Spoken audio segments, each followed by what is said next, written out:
لقد من الله على المؤمنين إذ بعث فيهم رسولا من أنفسهم يتلو عليهم آياته ويزكيهم ويعلمهم الكتاب والحكمة وإن كانوا من قبل لفي ضلال مبين.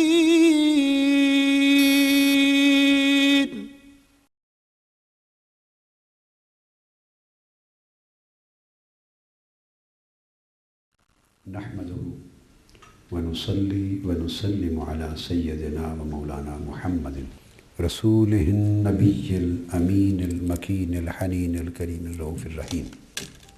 أما بعد، بسم الله الرحمن الرحيم. Dear audience, participants and students, by the grace of Almighty Allah, we discussed two ahadith of Holy Prophet sallallahu alaihi wasallam in our last lecture regarding the struggle for the victory of Islam, the struggle for the uplift of Islam. This is a reinforcing struggle for the dominant continuity of Islam. Today, in this lecture, I am going to mention two more ahadith, or three ahadith on the same subject. The first is the first two ahadith which we mentioned in our last lecture were from Sahih Bukhari and Sahih Muslim. And now hadith which I am quoting, that is from Jami Tirmidhi, and this is narrated by Anas ibn Malik radiyallahu ta'ala anhu. Anas ibn Malik narrates that Holy Prophet sallallahu alaihi wasallam says, "Matharu ummati matharul matar." The example of my ummah is like a rain. La yudra awwaluhu khayrun am akhiruhu. Nobody knows that the first part of the rain would be better or the last part. Nobody knows. He said it cannot be perceived, it cannot be guessed by common people from you that which part of that rain would be better, would be more fruitful, would be creating more results, would be bringing more better results. As far as the first part is concerned, which consists of first centuries of the companions of Holy Prophet and their companions and their companions. As Holy Prophet ﷺ stated, "Khairul Quruni karni, thumma allazina yalunahum, thumma allazina yalunahum." The best of the centuries or the best of the periods or the best of the generations is my period, is the period of mine, where I am living, and the people who meet me, who see me, who live with me. Then the next generation who will meet with my companions. Then the next generation who will meet with them. So these are salasatu qurun, the first three qurun. No doubt that is the best in status, in grade, in position, in the station. But here that particular aspect of their grade is not being discussed. Here is the matter of nobody knows who will bring better results, who will be better in the sense that who will do the best struggle for my deen of Islam, and whose struggle will bring more results, particularly the companions, their companions in the first few centuries. They fought for Islam, for propagation of Islam, for uplift of Islamic cause, and Islam definitely became a very effective living force of the world. And finally a time came, just soon after the first century, in first few centuries, a time came when Islam was the supreme power, the superpower, and then the supreme power of the world, a global supreme power. And finally, after a few centuries, a time arrived, when Islam was the religion of at least 3 continents of this world, and it was spread over 2 oceans, on the territories, geographical limits of 2 oceans and 3 continents. Such expansion and such a great, you can say, the geographical or territorial limits of a state was never seen by any global state in this history. Neither by the British rule, when they had established lots and lots of colonies all over the world, nor by the Russian aggression. It was never experienced by anyone. The great expansion of the Islam territories of Islamic State, which was experienced by Islam, enjoyed by Islam, no doubt. But this is one aspect. Other aspect, when Holy Prophet says, La yudra awwaluhu khayrun am akhiruhu. Nobody knows which will bear better results, the first part of the reign or the last part.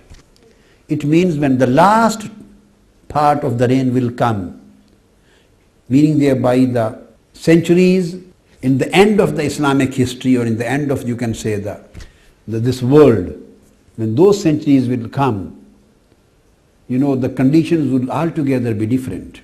Conditions would be different. The scientific advancement and the technological advancement and the dominating positions of the other countries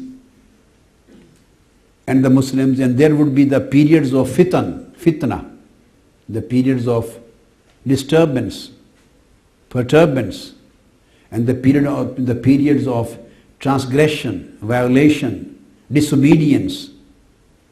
The people, mostly in the majority, they will be living, practicing Islam, and they will become like unfaithful people and like unbelievers. In these particular conditions and these particular pressing, disappointing, discouraging situations all over the world, so those who will still struggle for uplift of my deen, and who in these particular conditions, they will fight for Islam, they will fight for the propagation of Islam, they will fight and struggle and put their endeavor and efforts into this path, this way, to make Islam a living force in this world, in those conditions which apparently would not be taken or considered as the suitable conditions. So since taking these environments and atmosphere into consideration, Holy Prophet has said, taking these environments and conditions into consideration, he said, nobody knows that their efforts would be more blessed and more result creating and more acceptable to Almighty Allah, or the efforts of the people who worked and strived for in the early centuries. Because the conditions were altogether different. So here it means Holy Prophet ﷺ has again mentioned the significance of the struggle for Islam. There will be a group of people who will work and struggle for propagation, protection, propagation, advancement, promotion, dominance, and practice and enforcement of my deen, of Allah's amr and my deen. They will struggle for this noble cause. And that group will get the rewards similar to the rewards of the people who worked for Islam in the early centuries. They will struggle, they will conduct the da'wah of Islam, they will do amr bil ma'ruf, they will propagate Islam, They will abstain the people from the wrongdoings. They will encourage and propagate the commandments of Allah and encourage the people for the obedience and submission to Almighty Allah. And they will abstain the people, forbid the people from the sins, from disobedience, from the transgression, from the violation of the commandments of Allah, from the acts of omissions. And yuqatiluna ahl-al-fitan, and those who will create fitna, disruption in Islam and disruptions in Ummah. They will fight against them for defense of Islam, for protection of Islam, and for propagation and advancement of Islam. This is the struggle. So here is da'wah in the form of Amr bil Ma'ruf and Nahi anil Munkar, da'wah and struggle. Two things have been combined. They will do the work of da'wah and struggle for the protection of Islam. So this is the significance of struggling for Islam of those people, I mean you, those who are present in these days, which Holy Prophet says, akhir hazihil ummah, the last days of ummah, of this world, the days of fitan, the days and the period of fitna. If they work for Islam and they struggle for Islam, they practice Islam, they propagate Islam, and they struggle for the uplift and the victory of Islam. So Holy Prophet ﷺ is talking about those people. Then again there is a hadith, and that is also reported by Imam Bayhaqi in Dalailun Nabuwwah. And Khatib Tabrizi has reported all these ahadith in Mishkatul Masabih. The chapter Sawabu Hazihil Ummah, the rewards of this ummah. Some in the first fasl, first portion, some in the second, some in the third part, the three parts of this chapter. So he has reported another hadith from Amr bin Shu'aib, an abihi an jaddihi. And basically he has taken this hadith from Imam Bayhaqi. He said, Holy Prophet ﷺ once asked his companions, قال قال رسول الله صلى الله عليه وسلم أي الخلق أعجب إليكم إيمانا. O my companions, whose iman, whose faith is very strange, shocking and strange and beloved, really beloved, appreciable, highly appreciable, strange and highly appreciable near you, whose iman is very strange and highly appreciable according to your assessment. The companions replied, Qalu al-malaika. They said the iman of malaika, the angels, their faith. Holy Prophet ﷺ said, what is strange in their iman? What is shocking thing in their iman? What is strange thing in their iman? And why their iman would be so highly appreciable? Because they already live in the heavens and they see the lights of Almighty Allah. And they are living in His nearness. If they don't believe in Allah, then who will believe in Almighty Allah? They are the best appropriate people to bring faith in Allah. So there is nothing strange in their faith. There is just a normal thing. They should do that. Then they said, if not, then the prophets, Fan-Nabiyyun, Holy Prophet ﷺ said, the faith, the iman of Anbiya, of prophets, is also not strange. Because they are those who receive the divine revelation of Almighty Allah. Allah's revelation and His words are always revealed on their heart. And the angels come, they reveal on their heart, Angel Jibreel.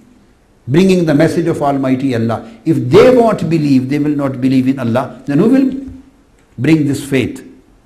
So their becoming the mu'min, or they were having this faith in Almighty Allah, is nothing strange with that. Then they said, then we think that we would be the people having very strange and highly appreciable faith. Then it would be us. Holy Prophet ﷺ said, why would be you?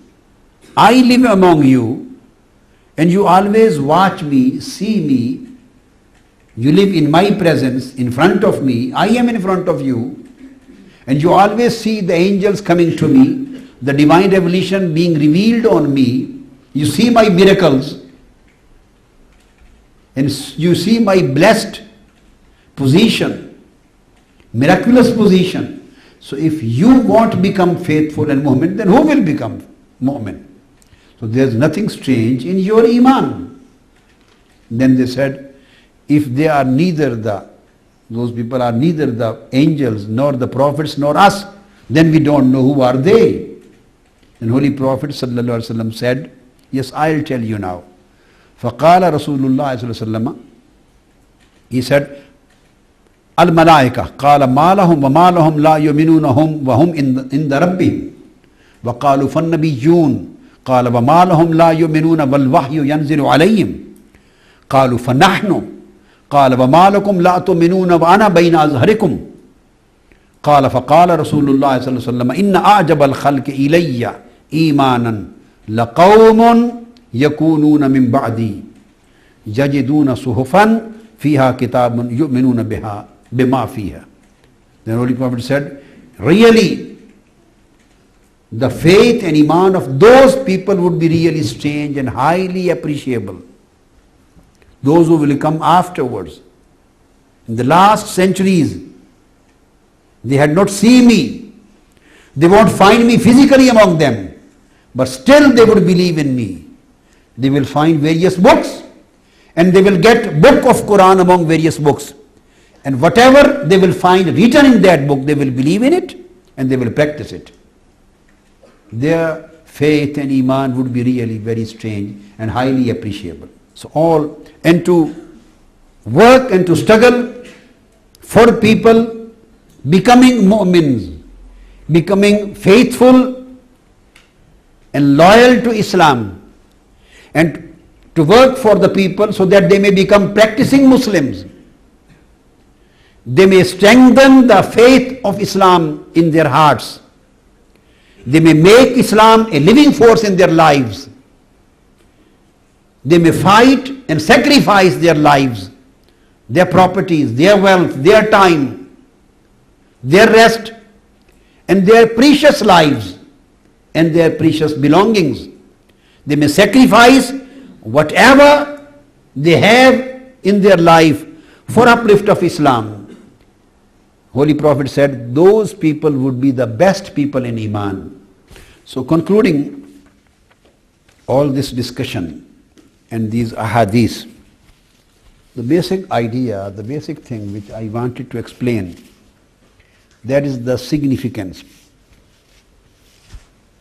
and importance of struggling for Islam, for the uplift of Islam, for the advancement and promotion of Islam, for enforcement of Islam in our lives, for execution of Islamic faith and Islamic values and Islamic teachings in our societies and human communities.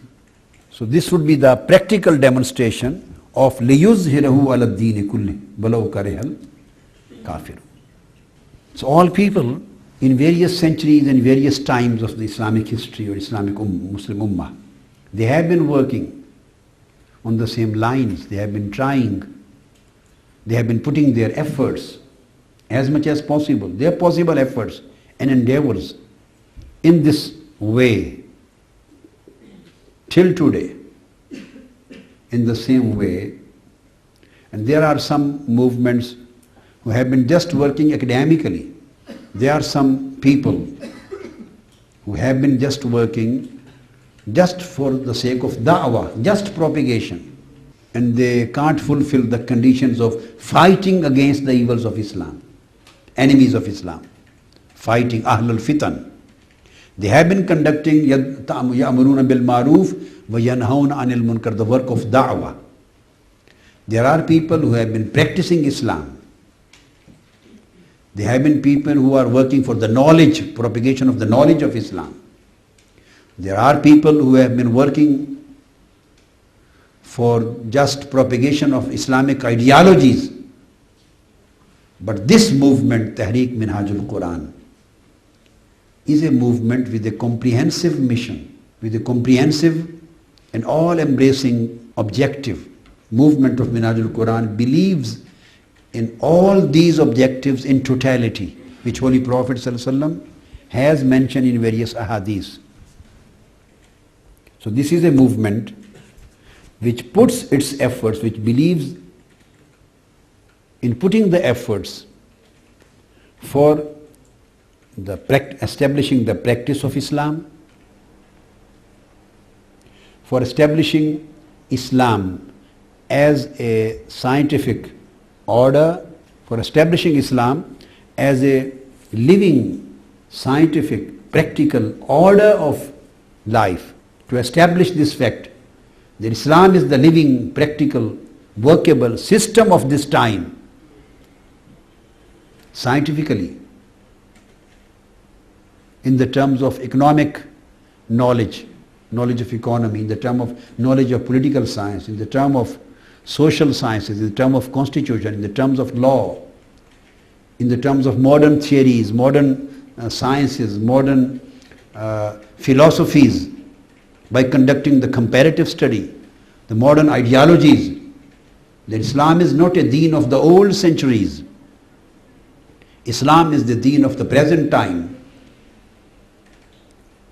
It is workable for all times to come. It has a very dominant reconstructive spirit and capability in it, in its teachings. So this is a movement which believes in this kind of academic works which are reconstructive in its nature. This is the work of Tajdeed, the revival of Islam, the revival of the knowledge, the message, the system of Islam, to establish and prove that Islam is the working system, workable system of this time and the modern times and the modern centuries. This is not a religion just for the ancient and old times. It is a living religion, workable religion, scientific religion. Its teachings are acceptable scientifically, socially, morally, politically, economically, culturally, for all communities, for all territorial parts of this world, beyond the territorial limits of the states, for all parts of the world, for all times of the world, for all centuries of the world. So to establish and prove this fact with strong evidences of Quran and Sunnah, with scientific interpretations, and to propagate it and to make it acceptable in the hearts of the people, the younger generation, spiritually, so that they may feel attraction towards Islam in their soul, in their hearts, in their inner selves. So this is a spiritual propagation of Islam. That is the scientific, philosophical and academic propagation of Islam. And then there is the practical demonstration of its practical aspects. So this is a movement which works, which has promoted the cause of Islam in academic field, in scientific field, in the field of knowledge, various sciences, in the fields of various sciences and various branches of knowledge, the living, the present day knowledge. So a comparative, a scientific, a deep study is being conducted over here, and you may find all these facts and evidences in the form of books and cassettes and all. This is a movement. So this is number two. This is a movement which is doing for Islam more than academics, which is putting its efforts in the way of Islam And these efforts are more than academics too. And that is the efforts of da'wah. This is promoting da'wah of Islam. Then this is a movement at the same time which is trying to put Islam in the lives of people practically. The practice of Islam,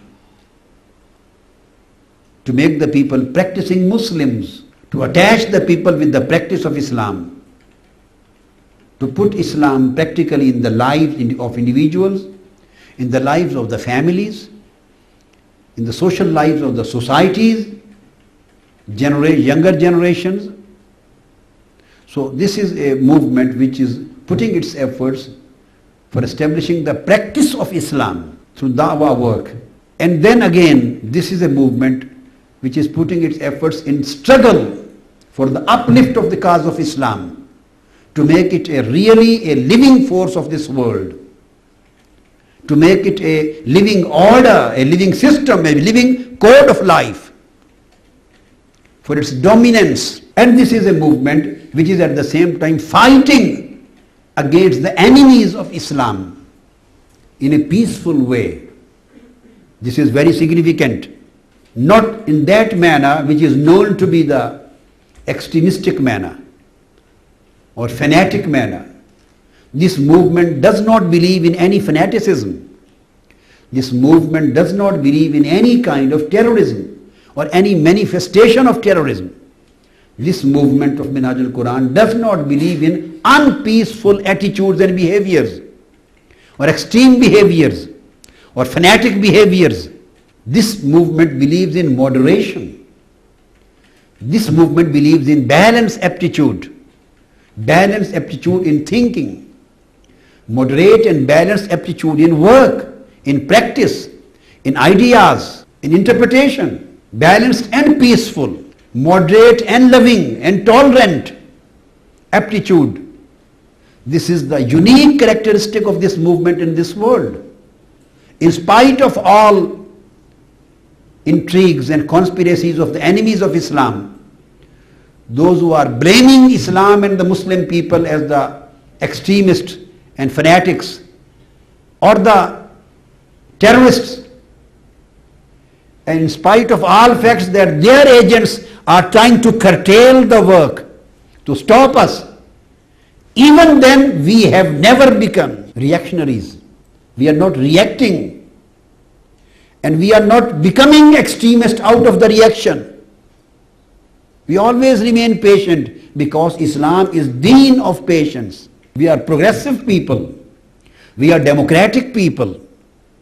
We are peaceful people. We are loving and tolerant people. We are the people who are trying to create brotherhood in the mankind, in the society, tolerance in the society, peaceful atmosphere of living, togetherness. This is a movement which wants to create an atmosphere of togetherness, a collectivity, collective tolerance, mutual understanding.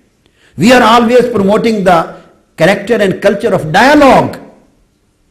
This is the movement for dialogue between various sects, between various sections, between various groups of people, between various cultures, even between various religions, between Islam, between Hinduism, between Christianity and Islam, Jewish religion, all religions and all denominations and all faiths and all cultures. We are trying to create a culture of dialogue, a culture of mutual understanding, a culture of sitting together, a culture of discussing the matters and trying to understand one another.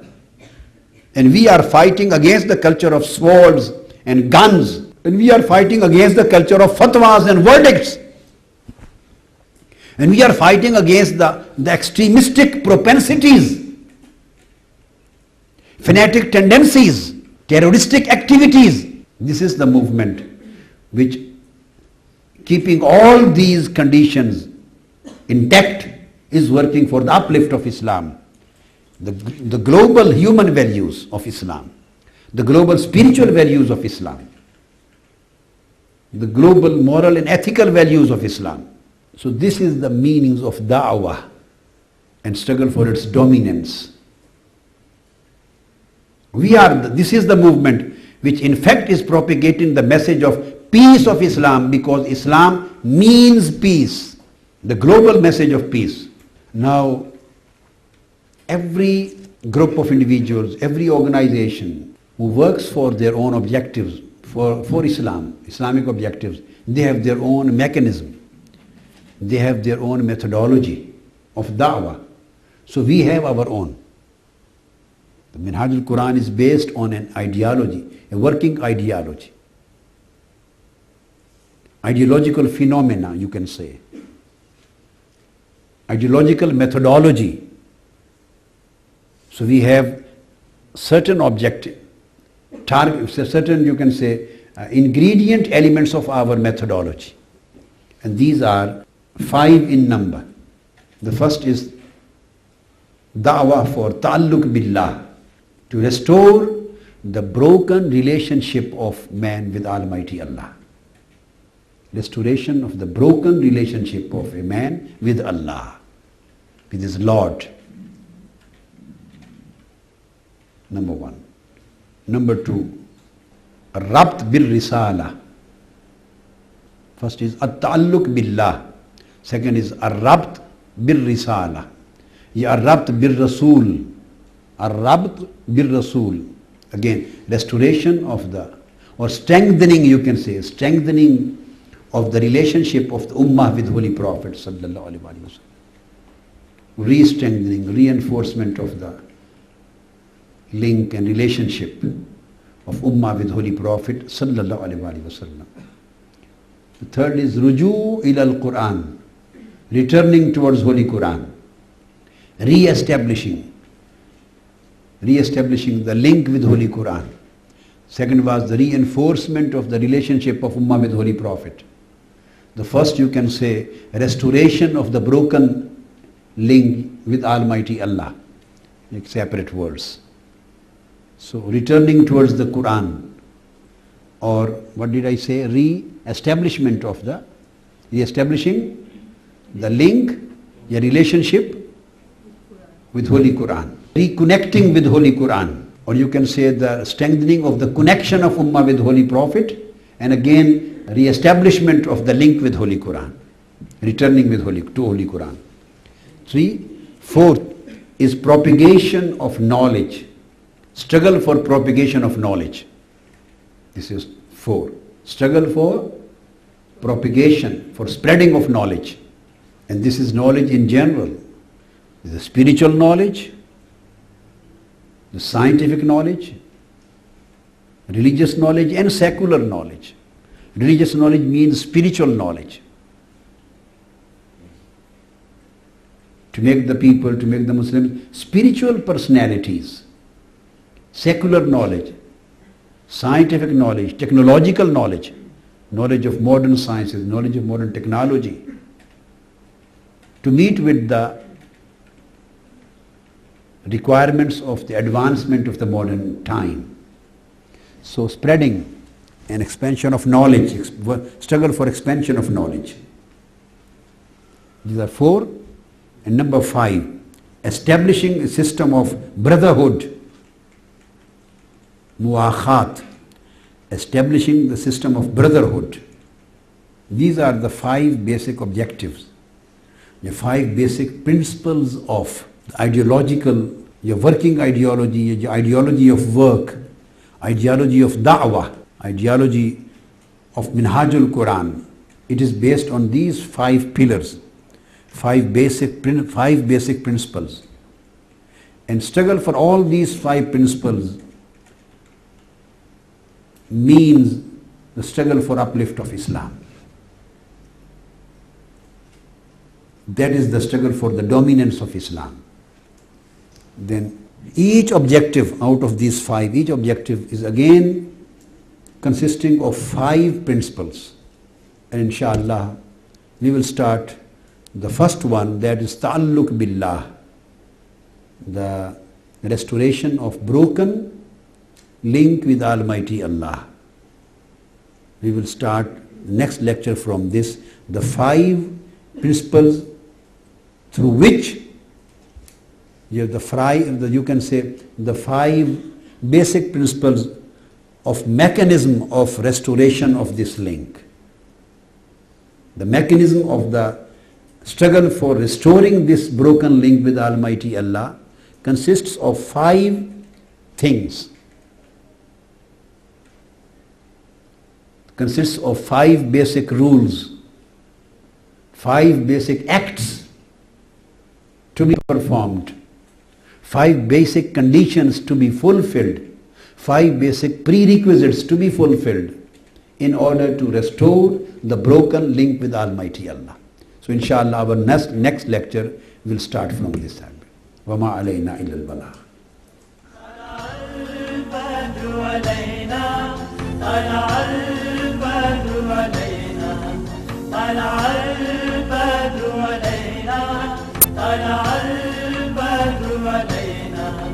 طلع